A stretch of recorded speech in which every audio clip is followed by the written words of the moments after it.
Hey, what's up, everybody? First of all, happy Valentine's Day to all you out there. I'm my own Valentine this year, and that's okay because this is the first year I can say I've fallen in love with myself. So, pretty happy to be my own Valentine this year, right? And look at me smiling, right? Guys, you know what? I've been noticing a lot more hits in the videos lately. I thank you all so much for being here with me and watching these videos, and I hope they're helping and you're getting something out of this.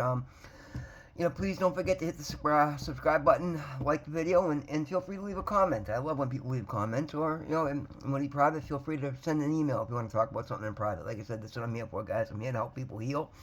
In doing so, it heals myself, and I really do appreciate it. Love you all so much for it. So, again, happy Valentine's Day. Hope everybody's having a great day. I am having a great day. I'm having a really good day. Feeling really positive today.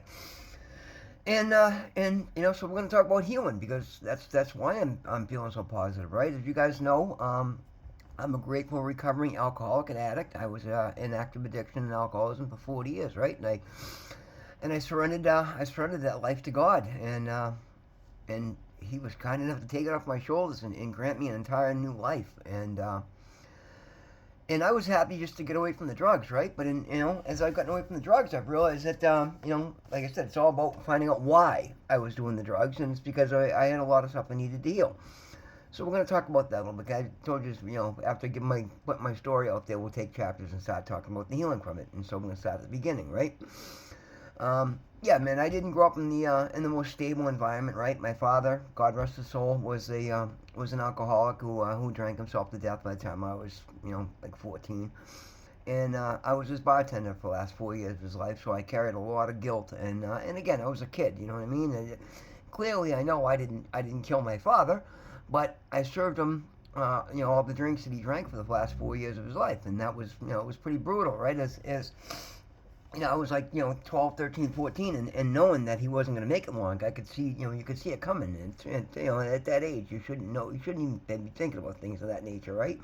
Never mind knowing it, not being able to talk about it, not knowing how to process it. And, I remember thinking things like, well, maybe if I'd watered his drinks down, and no, man, you know what, there's nothing you could do, right? Unfortunately, my father suffered from alcoholism, and it got the better of him, and it's too bad because he was a great man. And him and I butted heads, again, well, no, it's what we're here to talk about, right? I was a gifted student that never applied myself because I was told from an early age that I was a half-assed piece of shit and didn't do anything right, and it's because I tested off the charts on stuff that I didn't study for, and because of that I wasn't always necessarily challenged. And had that been brought to my attention, I might have done a lot better. But again, I'm not somebody who lives in regrets. I say these things because I want you guys to understand situations in your life and be able to overcome them, right? So these are some of the things that I've had to heal from, and I'm doing that through prayer, meditation, working with therapists, and talking about it. Really, is the biggest thing. It's why I'm on here talking to you guys about it. And and again, the biggest message I put forth in every video is I've overcome everything I've overcome, and I tell you guys I've overcome because I want you to know there's nothing you cannot overcome if you put your mind to it. Again, and the steps to taking this, and we talk about it every time. We'll touch up on them again. For me, prayer. Prayer was everything, right? Prayer changed my life. Somebody, again, I talked about, I stopped saying that, just listen. Somebody asked me one night, said, listen, you work really hard. And there was somebody I was lying to about drugs, and, anyway. Just said, when's the last time you said a prayer? And it had been decades at that point, right? So I'm like, I want to say prayer tonight. So I did. And again, it felt good. It just felt light for some reason. And I think it was probably the most honest prayer I had ever said. I wasn't asking to get me out of trouble or, protect my home. I was asking to get me out of the darkness and let me walk in His light, and ask God to let me walk in His light because I felt I was out in the dark, and I was deeply, deeply out in the dark. I was way, way out of balance. I was, brutally addicted to fentanyl, and I was not managing to hold my life together. I was working like 80 hours a week and not being able to buy a fucking sandwich. I mean, that's insanity, right? Absolute insanity. So I just asked God for help. I said, please show me my path. Let me walk in your light. And it felt good. So the next day I did it again, and I did it again, and I did it again, and I just kept doing it every day, right? And little by little, that desire to get off the drugs was just getting, it started off from a dull whisper to it, to get to the point where it was just a roar. it literally got to the point where I was coming home from work, and I mean, I was getting high all day long, guys. I'm not gonna lie to you. I mean, thank God I didn't hurt anybody. Is all I can say physically. I blame myself. I did a lot of damage to myself, and but that's what self care is all about, making up for that now, right? So, yeah. So, like I said, it literally got to the point where it was a roar, right? And I come home from work and I'd be sitting here and TV videos, whatever, and sitting there getting high, and I just, I'd break down crying, right? Because just like I couldn't do it anymore. Like I couldn't. There wasn't enough drugs in the world to get me out of my head at that point because I'd asked God to help me, and the first way He had to help me was to get me to acknowledge what I was doing and what I needed, right? And I needed to shed that which didn't serve me. Which, first of all, number one was the drugs, because it had complete and utter control of my life. And I can't believe I'm only a few months, not even a couple months clean here. And I'm literally a completely and utterly new person, which is why I'm pressing these issues so hard, guys. It's amazing what you can do when you apply yourself. And anybody can. There's nothing special about me. I'm no better than you or anybody else out there, right? We're all equal. We're all being human beings. We're all people here, right? And each of us has different skill sets and different gifts, all right? But again,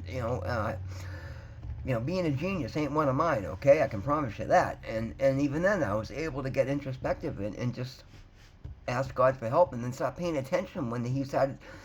When you ask God for help, you gotta meet Him halfway. You gotta pay attention to the help He starts giving you, okay? You gotta, if He throws you a life raft, reach out and grab the damn thing, right? He's not gonna scoop down the water and pick you up. If He throws you a life raft, that's the help, right? Take it. So that's what we're talking about, right? And as you start to get a little bit of healing, right? Start to look at where you've come from, what you've done, and continue on, guys. Like this, it's just an amazing thing to me. It really is. Like I've been in a great mood all day because I've been reflecting on how far I've come and the gifts that I've been given, the blessings that I have in my life today, and most of them have been internal. And that's fine because now my external world is starting to open up because of the internal work. You got to do the internal work before you're going to get the external results, okay? And that's where a lot of us go wrong. We want to say a prayer and wake up the next morning and live in a mansion. I mean, that's not how this works, guys, okay? And I just want you to understand that. But if you pay attention to your thoughts, your feelings, your strengths, your blessings, stay in an attitude of gratitude, and start to realize what's going on around you, and see the goodness that's coming. It goes a long way into helping you, right? And as you get that momentum, guys, run with it. That's what I'm doing. I mean, I went into rehab just wanting to shed the drugs and come right back to my life, thinking my life was okay, right? No, it wasn't, though. I was out of balance in every which way, shape, or form. And when I talk about balance, we talk about, your divine feminine energy, which is like your intuition, your ability to receive, your divine masculine, which is going out, going to work and working hard. And I was so far out of balance that I've been literally working more from my divine feminine energy because that's what I needed to heal. And now I'm coming into balance to the point where now I'm like I'm receiving all the things that all the help that I needed, right? All the healing from therapy and all the letting go of resentments and grudges and letting go of the wounds that kept me an addict for so long, right? And I mean, I'm just being real with you guys. This is what this is all about, okay? And I did. I stayed out there being an active addict because I had all these wounds that I never allowed to heal because I was trying to be this strong masculine because inside I was a scared little kid, or I never really got past the wounds from when I was a scared little kid, right?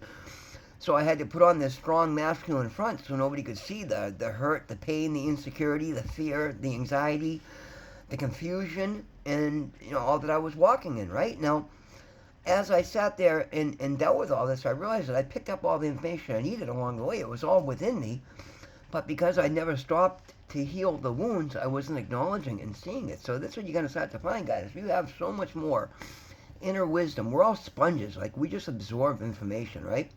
It's all a matter of how in tune you are to it and finding what it takes to get you in tune to it. And when you stop and get quiet and pray and meditate, and you start to realize these things, right? So as you heal your wounds, you can then apply the knowledge that was behind the wound that the wound was not allowing you to apply in your life to fix any situation, guys. I mean, I come at this from addiction because that's the strongest thing in my life. It is literally a story that took over my life for 40 years. But you can apply this in any area of your life, okay? Anything you're not happy with, anything you want to you want to do better in, look at it, right? Just get introspective and look at where you come from, what may have derailed you from something that bothers you or you're struggling with, and find out how to heal that, and then apply the knowledge that you've learned either while you're healing it or that you had underneath the wound that you weren't able to apply, and watch your life thrive, right?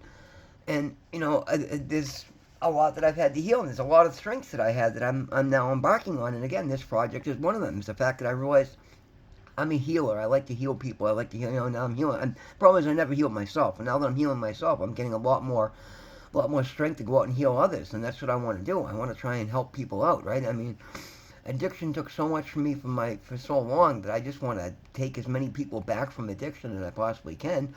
But then I'm realizing as I'm going forward that this information I'm picking up can really be applied to any area. So I'm trying to give it to everybody out here so you can all apply it in your life. And it's absolutely true. I mean, it's most of what I'm preaching here is just universal truths that I've tapped into. That again, anybody can, but we get so caught up in our day-to-day lives, where we get so overwhelmed with the shit that we stack in front of us, so we don't always necessarily see it in front of us, right? And when you stop and pray on it, or and another thing I'm finding, like, all right, so a big thing that bothered me was I was never able to remember my dreams. I've never had any dream access. So through meditation, I've been doing these lucid dream meditations, and the last week I'm barely sleeping because the dreams I'm having are so lucid. I'm actually waking up and remembering. It's amazing. But the power of your mind to change and that's the point of this. The power of our minds to overcome anything in our way when you apply focus to that particular situation. There's literally nothing that you can't do. Any one of us can make any change in our life that we want, regardless of what it is, right? Any addiction, any problem, or you want to expand upon something you're good at. Look into it, guys, all right? I'm telling you, it's incredible. So yeah, I guess this message kind of went all over the place, but all of it makes perfect sense, and it kind of feeds off each other. So I don't know what I'm going to title it, but regardless, guys, thank you for being here with me. God loves you. I love you. Happy Valentine's Day. I hope you're all having a beautiful day. I hope you're with family. Tell somebody you love that you love them today, all right, man? Do something nice for somebody else. Hopefully, being Valentine's Day, hopefully you have. And those of you that are alone there today, be your own Valentine, okay? Make your higher power, make God your Valentine, but no, make yourself your Valentine. Pour love into yourself. It's the most important thing in the world you can do to heal any wound. The more love that you pour into yourself, the stronger you become, the more you learn, and the more you can do for others. And that's, at the end of the day, to me, that's what I've dedicated my life to, God and helping others, all right, serving others, because, being a ruler of your own life, and that's what I'm sorry, guys, phone call coming in. Every time these things come in, it screws me all up. Being a ruler of your life means being of service and in service to others, okay? So remember, that's an important thing. So guys, again, happy Valentine's Day. God loves you. I love you. Be safe. Get help. Help somebody else out along the way. And have a great one, man. We'll see you in the next one. Thank you.